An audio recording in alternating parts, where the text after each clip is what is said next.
Okay, so I'm going to read that small section and then we'll get started. It says, Benjamin Owen was a young soldier for the North in the Civil War. One day, a terrible message came to his parents. Their Benjamin was to be shot for sleeping at his post. When the news spread through the Vermont farm village, Mr. Allen, the minister, came to comfort the family. So he was supposed to be guarding a position, and he wasn't doing it. He fell asleep, so they were going to shoot him. Does that sound like a good idea? I think that's fair. Does that sound fair? Yeah? Maybe. All right, let's keep reading.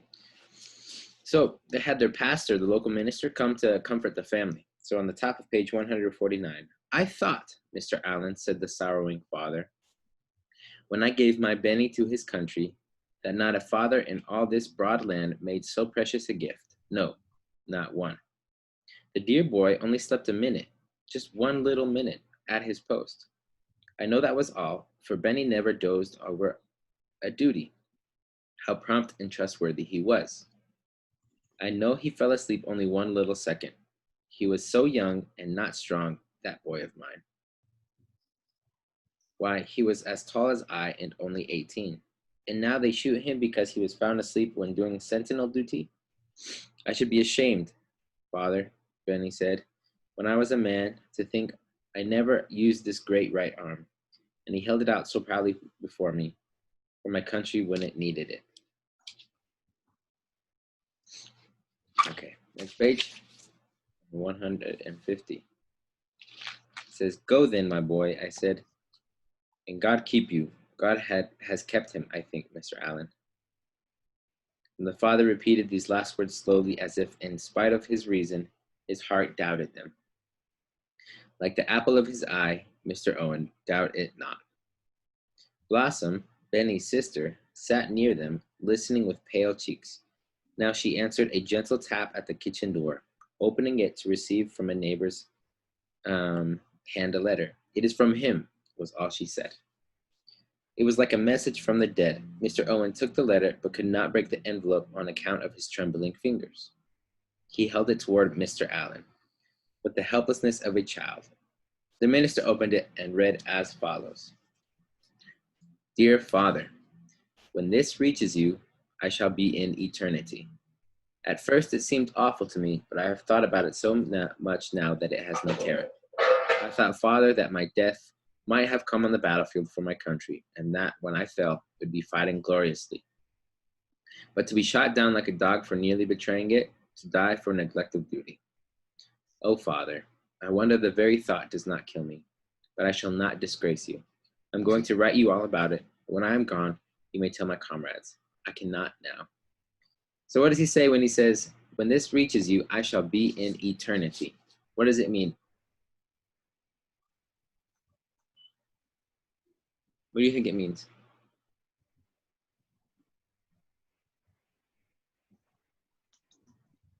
Sander, what do you think it means?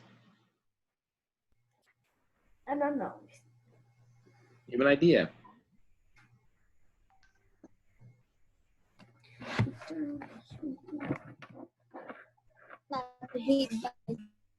That what?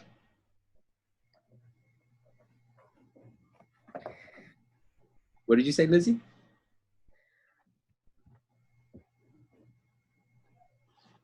No.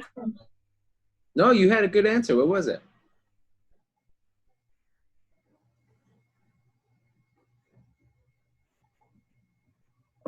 What's eternity?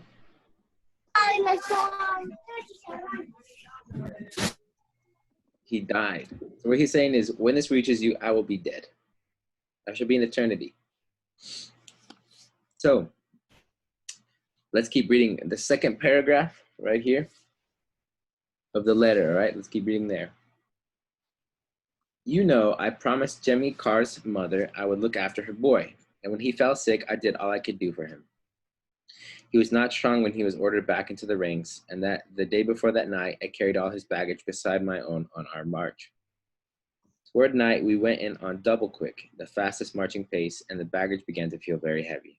Everybody was tired, And as for Jemmy, if I had not lent him an arm now and then, he would have dropped by the way. I was tired out when he came into the camp, and then it was Jemmy's turn to be sentry, and I would take his place. But I was too tired, Father. I could not have kept awake if a gun had been pointed at my head, but I did not know it until it was too late. Okay, so what was the reason behind he was so tired?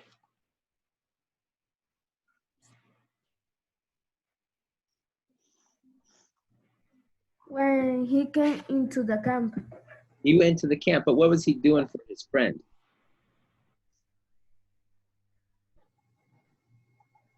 Carlos, do you have an idea of what he did for his friend? Look what it said that he did for his friend.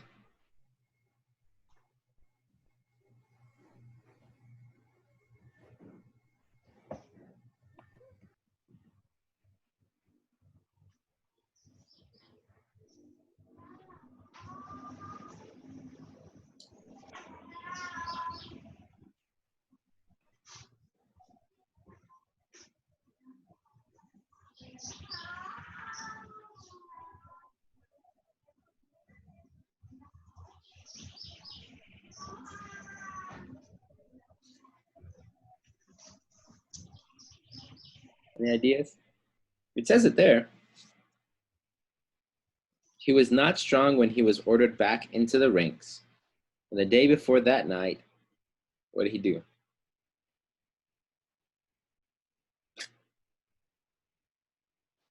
He died. Read it. It's there in the book. What did he do? The day before that night, I carried all his baggage beside my own on our march. Very good. So what he did is he carried his baggage. How fast were they going? What does it say? Gloria, what does it say? Toward night, and read from there. It says, toward night, we went in. I can read.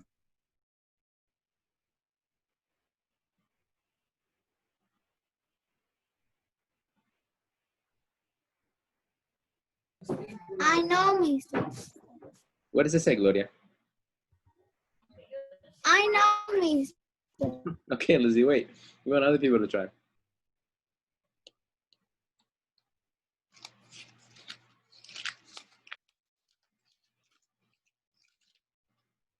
In the second paragraph right here, okay, in this section right there, it talks about how fast they were going.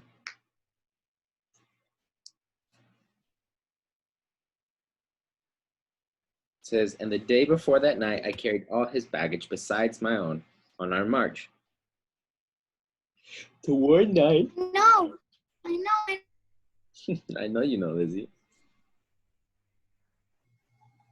Is there when we the mystery right now just adding the second? You got it, Gloria? And the day before that night, I carried all this baggage beside my own on our march. Keep going. Toward night, it's he went in on double quick, the fastest marching pace, and Bayern began to feel very heavy. Very good. So what were they marching? Double what? Quick. Double quick. So they're going faster than normal. They needed to get to a certain place. So that's why he was carrying his baggage, and then he was carrying the baggage of his friend. And they were doing double quick, so they were marching really, really fast. All right? So he was tired. But when he gets to the camp, what happens? Let's have Peña. Read me the last paragraph of his letter right here. Read right here.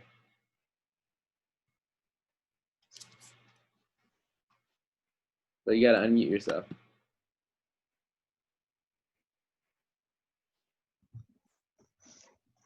Everyone was tired, and as for Jimmy, if I had not lent him an arm now and then, he would have dropped by the way. So when you say lent an arm means you help them out. To give them a hand, you help them out. So he was saying he helped them out here and there. All right, keep reading, Peña. I was tired all the way we came into camp. And then it was Jamie's turn to be sentry. And I will take his place, but I was too tired, Father. I could not have kept awake if a gun had been pointed at my head, but I didn't know it until it was too late. Okay, so it was Jemmy, his friend Jemmy's turn to be sentry, which means the guard. So he was going to stand outside the camp and make sure no one was coming. So he helped him with his baggage. Then they were walking really fast, and then he took his friend's place. So what happened? He did all those things, and what happened? You get tired. He got tired, and what did he do? Get tired. What did he do? Sleep. He fell asleep. Have you ever fallen asleep like that? Mm. Where you're trying to do something, like you're in class, and all of a sudden you go, Yes. In the class of Mister in the school. "Huh? In the class, I sleep. You want to know what happens when you fall asleep in my class?" And you not get the next year class, Then I'll come to your house and throw an egg at you. but you don't get because the coronavirus. We'll go anyway, just throw an egg. I know where Monse lives now. Monse told me where she lives. Actually, I still don't know where you live, Monse. But I do know where. He live almost for the house of Angel Omar. I know where Gloria lives. I'm gonna go all the way over there, throw an egg at her. No, I never do that. Okay, let's keep reading, okay? So he was really tired. He was marching very fast. He was carrying his friend's baggage, and then he had to do the guard. He had to be the guard to protect the camp. And so he's probably leaning on his gun and falling asleep. If he got Okay? All right, Lizzie, I want you to keep reading where it says, God be thanked.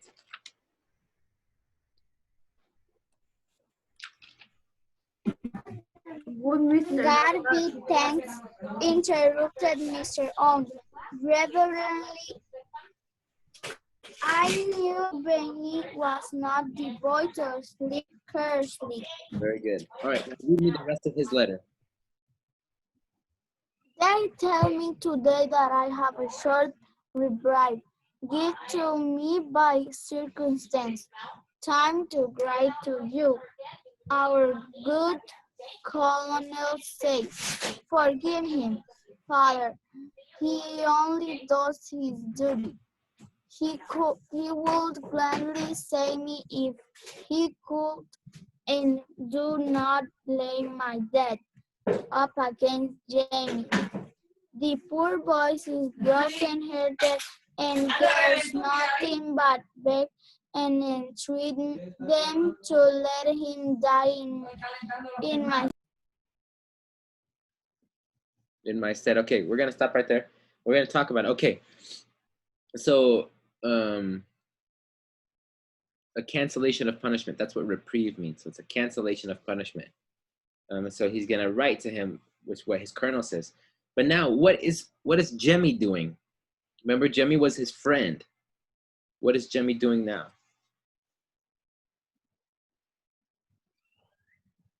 He's doing his duty. He's doing his duty. But what is he says he would gladly save me could and do not lay my death against Jemmy. So this guy Benny is gonna die because he fell asleep. That was the rules. And Jemmy knew that Benny was helping him. Jemmy knew that Benny was helping him this whole time. So how does Jemmy feel right now?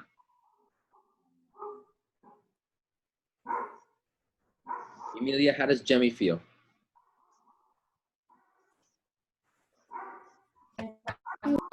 tired. No, he's not tired. How does he feel? He feel broken. Broken-hearted. Very good. For example, say you had a really bad day, you were sick, And Monse says, don't worry, Gloria. I know you're sick. I'll do your homework for you.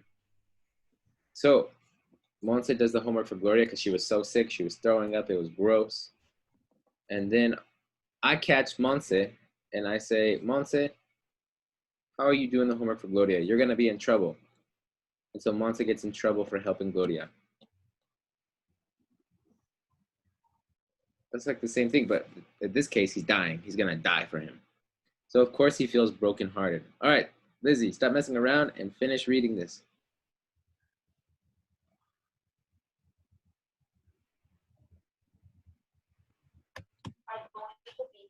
I can bear to think of Mother and Blossom. Comfort them, Father. Tell them I died as a brave boy should, and that when the war is over, they will not be ashamed of me, as they must be now.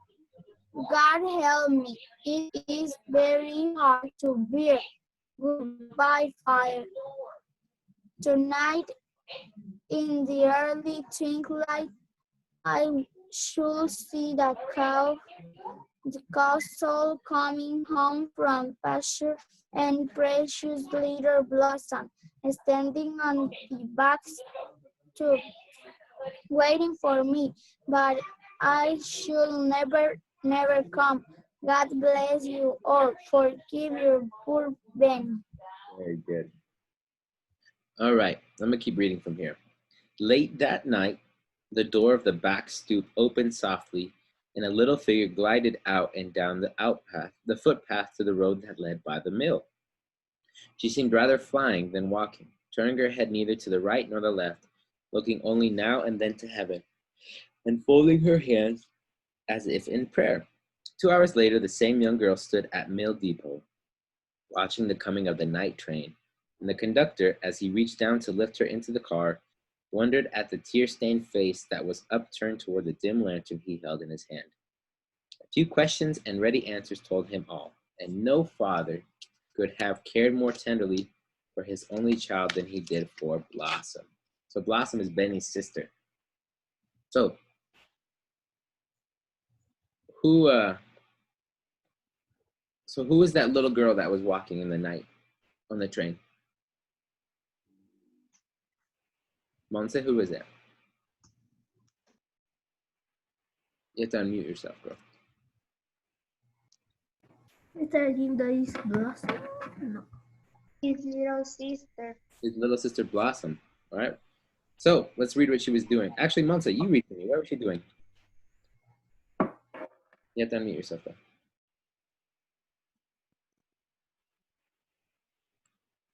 What are you saying, mister? You read for me. Read from here. The page 150. 53. I already know. I will read it. Go for it. She was on her way to Washington to ask President Lincoln for her brother's life. She had stolen away, leaving only a note to tell the father where and why she had gone. She had taken Benny's letter with her. No good kind her like the president could refuse to be meddled by it. The next morning they reached New York, and the conductor hurried her on to Washington. Every minute now might be the means of saving her brother's life. And so, in a incredibly short time, Blossom reached the capital and hastened immediately to the White House. The president had but just seated himself at his morning task of looking over a single important papers, when, without one word of announcement, the door softly opened, and Blossom, with downcast eyes and folded hands, stood before him. "Well, my child," he said, in his pleasant, cheerful tone, "what do you want so bright and early in the morning?" "Benny's life," Please, sir, Father Blossom. Benny? Who is Benny? My brother, sir. They are going to shoot him for sleeping at his post. Oh, yes. And Mr. Lincoln ran his eye over the papers before him. I remember it was a fatal sleep. You see, child, it was at the time of special danger. Thousands of lives might have been lost through his negligence, so my father said. All right, stop there. So she makes it to Washington. And now she's in a hurry to go and meet the president. She finally meets the president. She's early in the morning. She walks in. I don't know how she's able to walk in. But so does the president know who she's talking about? Yes. He does. Yes. He's trying to explain to her that there is a reason why. Let's see. Peña, Yes, mister. I want you to turn your camera on and I want you to read for me now. What my father said right there. Where, mister? Bottom of page 153. 54. 153, the bottom.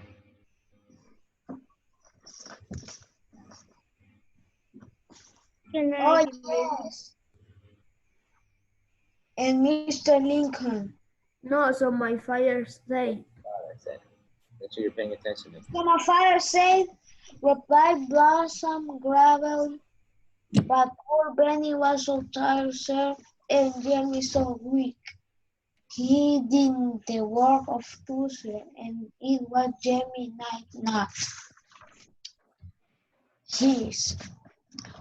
But Jeremy was so tired, and Benny never thought about himself, that he was tired too. What is this you say, child?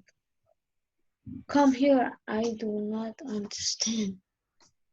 And the kind man catch Elias never had something to justify the offense. Blossom went to him.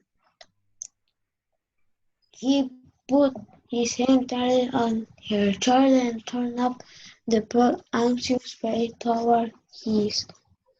How tall he seemed, and he was president of the United States too. A dim thought of this kind passed through Blossom's mind, but she told her simple and straightforward story and had Mr. Lincoln Benny letter to read. He read carefully, then taking up his pen, he read a few hasty lines and rang his bell. Blossom heard this order given. Send the dispatch at once. All right. So let's see. What does Blossom do? What does Blossom say?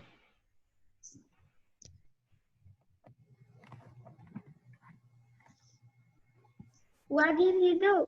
Blossom went to him, and he put his hand tenderly on her shoulder and turned up the pale, anxious face toward his.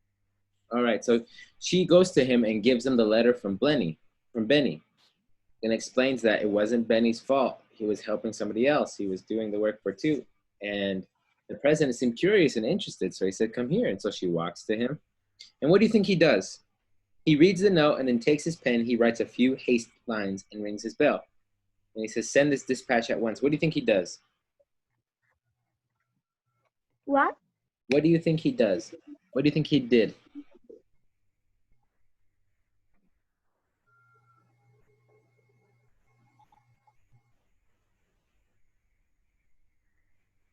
Seems like he was giving an order, right? What do you think his order says? Yes.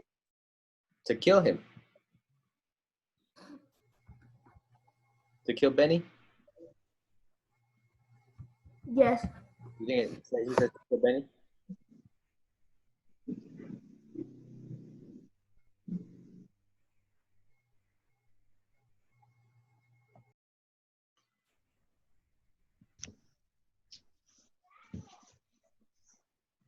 I don't know. We'll see. Gloria, will you read for me at the very bottom where it says the president turned to the girl? The president turned to the girl and said, "Go home, my child, and tell that father of yours that Abraham Lincoln thinks the life of his son for too precious to be lost. Go back or wait until tomorrow. Benny will need a chain after he has so bravely paid death. He shall go with you. God bless you, sir," said Blossom. And who shall doubt that God heard and registered the request? 2 days after the interview, the young soldiers came to the White House with his little sister. He was called Zion to Lieutenant was fastened upon his shoulder. Mr. Lincoln then said, "The soldier that could carry a sick command beige and die for the act without complaining the fair well of his country." Then Benny and Blossom took their way to their Green Mountain home. A crew gathered at the meal depot to welcome them back, and as farmer on hand grasped that of his body, tears flowed down his cheeks, and he was heard to say fervently, "The Lord be praised." Okay, so did Benny die? No, he did not die. Blossom saved him. And so the president says, if someone is willing to help a sick man, a sick friend, carry his baggage and then die for it without complaining, deserves to be treated well by his country. So he got promoted to being a lieutenant. So he moved up in the ranks and he got to go home.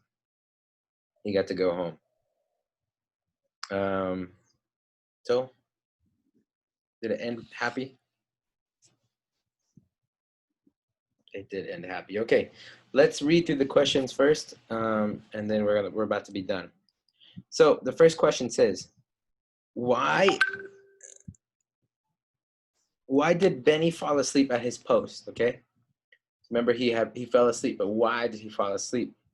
The second question is, how could Benny's father be sure that he had only slept a minute? So his father knew he only slept a minute. Mister, Yeah. I don't know if this sounds but he said, "Why he was as tall as I and only 80, and now they shoot him because he was found asleep when doing sentinel duty."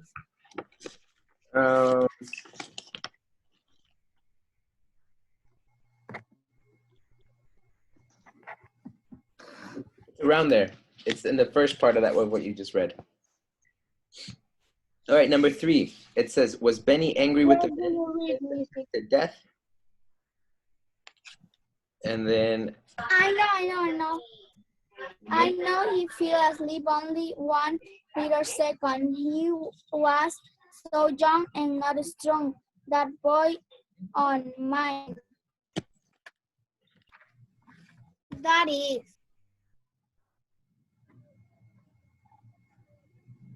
it's before that. The very first paragraph of the book.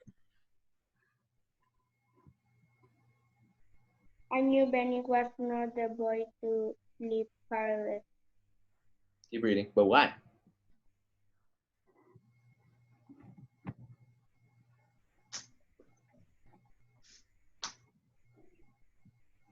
They tell me today that I have a share reprieve given to me. Oh, it's not there. The very first paragraph of the story.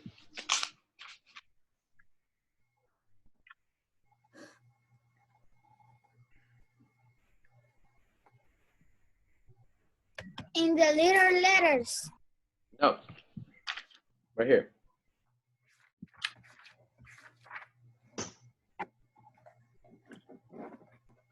I told Mr. A father. Father, when I have my Benny to his country, that not a father in all this broad land made so precious I give, not one. The dear boy on a sleep a mute. They mute, mister. The dear boy only slept a minute. Keep reading from there. Just one little minute at his post. Danny. I know that was all for Benny never dozed over the duty. How prompt and trustworthy he was. So, what's the answer? Huh? What's the answer?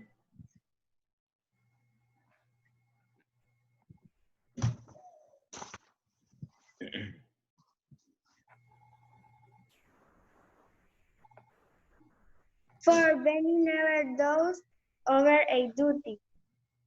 But why? The why is after that. Just one. Because just the one dear little boy. minute at his post. Right after that. I know that Benny never dozed over duty, and the next sentence is the answer. He was what? Because I know he fell asleep only one little second. No, you're missing it. It's before that. The sentence before that. How prompt and trustworthy he was. So what was he? Trusty. Trustworthy. Very good.